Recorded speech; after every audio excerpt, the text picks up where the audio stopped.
Good morning बच्चों। इतिहास की कक्षा में आप सबका स्वागत है। हम लोग पढ़ रहे थे भक्ति सूफी परंपराएं।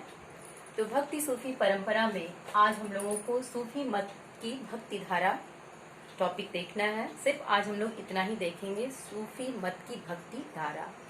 और इतने में ही आपको कम से कम 6-7 अति लघु प्रश्न आ जाएंगे। ध्यान दीजिएगा और उनके उत्तर आप जरूर लिखेंगे। सबसे पहले देखिए, सूफी मत भक्ति धारा के अंतर्गत सूफी संतों की दरगाह जियारत को भक्ति भी कहते हैं। जो सूफी संत की दरगाह होती थी, वहाँ जियारत अर्थात भक्ति करने का ये प्रमुख केंद्र था। कौन? ये जो सूफी संत की दरगाह होती थी, जो सूफी संतों द्वारा बनाया गया दरगाह होता था, वहीं पे ये जियारत अर्थात भक्ति का कार्य करते थे। तो इनकी भक्ति का प्रमुख केंद्र क्या था? जियारत, इनकी दरगाह। सूफी संतों के भक्ति का प्रमुख केंद्र क्या माना जाता था? संतों की दरगाह को माना जाता था। एक प्रश्न हुआ। इसके बाद 5 चिश्ती संतों की दरगाह है, जिसमें 5 चिश्ती संतों की दरगाह में सबसे ज्यादा प्रसिद्ध ख्वाजा मोइनुद्दीन की दरगाह को माना जाता है। अर्थात जो 5 चिश्ती दरगाह है, उनमें सबसे प्रमुख या सबसे प्रसिद्ध दरगाह किसका है? तो ख्वाजा मोइनुद्दीन की दरगाह। याद रखिएगा। इसके बाद यहाँ आने वाला पहला शासक कौन था? कहाँ? ख्वाजा मोइनुद्दीन की दरगाह पर आने वाला पहला शासक कौन था? तो ख्वाजा मोइनुद्दीन की दरगाह पर आने वाला पहला शासक दिल्ली का सुल्तान, अर्थात 1324 से 51 ईस्वी तक जो शासन किया, वो आने वाला पहला सुल्तान, उसका नाम क्या था? मोहम्मद बिन तुगलक। अर्थात ख्वाजा मोइनुद्दीन की दरगाह जो सबसे प्रसिद्ध चिश्ती दरगाह में माना जाता है, इस चिश्ती दरगाह पर आने वाला पहला शासक कौन था?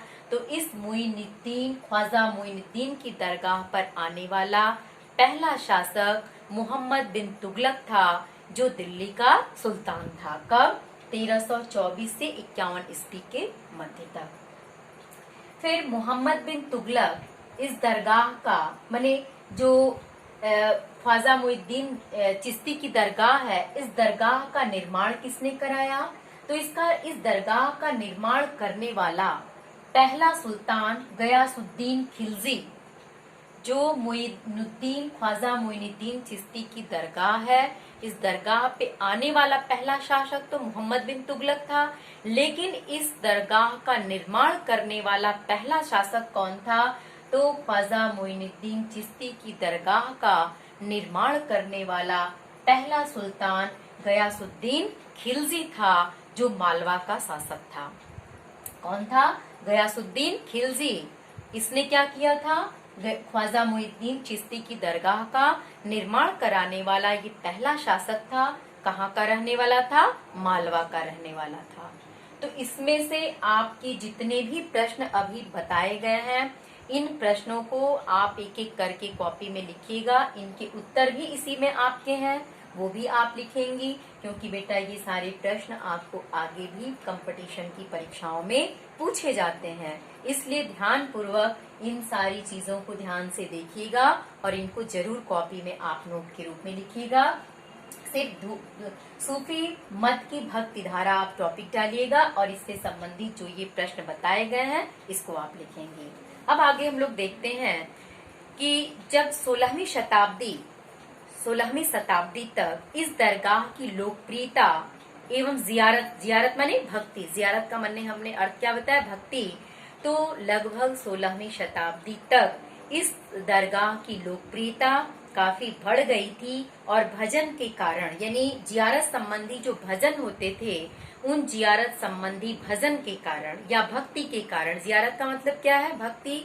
तो इन दरगाहों पर जो अच्छे भजन होते थे, उन भजन से प्रभावित होकर अकबर यहाँ आने के लिए प्रेरित हुआ। अकबर इस ख्वाजा मोइनुद्दीन चिश्ती की दरगाह पर आने के लिए क्यों प्रेरित हुआ? क्योंकि यहाँ पर जो भजन होता था, जो जियारत की जाती थी, उस भजन से इतना वो प्रभावित हुआ, जो मुगल शासक अकबर था, हुमायूं का बेटा मुगल शासक अकबर वो इतना प्रभावित हुआ कि वो प्रभावित होकर के कहाँ आया, ख्वाजा मोइनुद्दीन चिश्ती की दरगाह पर, क्योंकि 16वीं शताब्दी तक इसका काफी प्रभाव बढ़ गया था।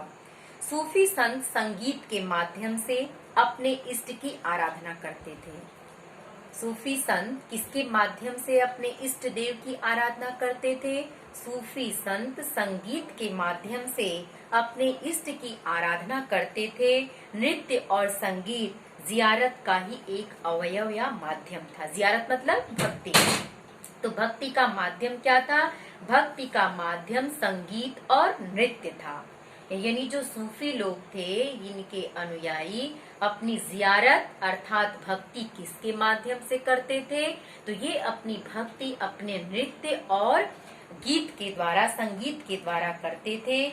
और विशेष रूप से कव्वालों द्वारा प्रस्तुत, कव्वाली जो गाई जाती है, तो विशेष रूप से कव्वालों द्वारा प्रस्तुत रहस्यवादी गुणगान अर्थात कव्वाली द्वारा खुदा का सानिध्य या कृपा प्राप्त करते थे। तो ये जो सूफी संत थे, ये सूफी संत अपने खुदा का सानिध्य किसके द्वारा प्राप्त करते थे? रहस्यवादी कव्वाल के द्वारा अर्थात रहस्यवादी गुणगान अथवा कव्वाली, या तो रहस्यवादी गुणगान या तो कव्वाली के द्वारा ये अपने इष्ट देवता के सानिध्य को प्राप्त करते थे। बाबा फरीद का नाम आप सुनी होंगी। बाबा फरीद ने स्थानीय भाषा में, जो वहाँ की स्थानीय भाषा थी, अपने स्थानीय भाषाओं में ही अपने काव्य की रचना की, जिसे गुरु ग्रंथ साहब में भी संकलित किया गया है। जो बाबा फरीद थे, बाबा फरीद ने अपने स्थानीय भाषा में अपने काव्य की रचना की, जिसका संकलन गुरु ग्रंथ साहब में भी देखने को मिलता है। कुछ अन्य सूफियों की कविताएं और गजलें भी लिखी गईं, जिसमें ईश्वर को प्रेमी अथवा और मानव को प्रेमिका के रूप में माना गया। यानी कुछ और सूफियों के द्वारा जो गजल लिखी गई, जो कविताएं लिखी गईं, उस गजल और कविताओं में कुछ कवियों ने स्वयं को प्रेमी के रूप में और ईश्वर को अपने को प्रेमिका के रूप में और ईश्वर को प्रेमी के रूप में स्वीकार किया। उदाहरण के रूप में हम मलिक मोहम्मद जैसी की पद्मावत रचना को देखेंगे, जिसमें स्वयं को कवि ने प्रेमिका के रूप में और ईश्वर को परमात्मा के रूप में महसूस किया है, जिसमें पद्मावती और चित्तौड़ के राजा रत्नसेन की कथा का वर्णन है, जिसमें रहस्यवादी भाव का चित्रण देखने को मिलता है। जो भक्ति काल के प्रेमाश्रयी शाखा के सर्वश्रेष्ठ कवि मलिक मोहम्मद जैसी हैं, जिनकी रचना अर्थात जिनका महाकाव्य पद्मावत जो अवधी भाषा में लिखा गया है, जिसमें पद्मावती और चित्तौड़ के राजा रत्नसेन की कथा का रहस्यवादी भाव में कविता में वर्णन है। 17वीं और 18वीं शताब्दी में चिश्ती संतों द्वारा, जो चिश्ती संत थे, उन चिश्ती संतों द्वारा बीजापुर में सूफी कविता की एक नई पद्धति की शुरुआत हुई। कब? 17वीं से 18वीं शताब्दी में, ध्यान दीजिएगा, 17वीं से 18वीं शताब्दी में चिश्ती संतों के द्वारा, जो चिश्ती संत थे, उन्हीं चिश्ती संतों के द्वारा बीजापुर अर्थात कर्नाटक में सूफी कविता की एक नई पद्धति की शुरुआत हुई, जो दक्षिणी अर्थात उर्दू का रूप, लिखित रूप में कविताएं होती थीं। और ये कविताएं संभवतः औरतों द्वारा घर के काम किए जाने, जैसे चाकी चलाने, सूत काटने, कुछ कूटने पीसने आदि में की जाती थी। अन्य सूफी रचनाएं लोरी नामा और शादी नामा, जो अन्य सूफी काव्य रचनाएं होती थी, वो लोरी नामा या शादी नामा के रूप में भी लिखी गईं। चिश्ती सूफी लिंगायतों के कन्नड़ के वचन, पढ़नपुर के संतों के मराठी अभंगों से भी प्रभावित थे, जिससे इनका दक्कन में आसानी से विस्तार हो सका। तो आज के लिए सिर्फ सूफी मत की भक्ति धारा।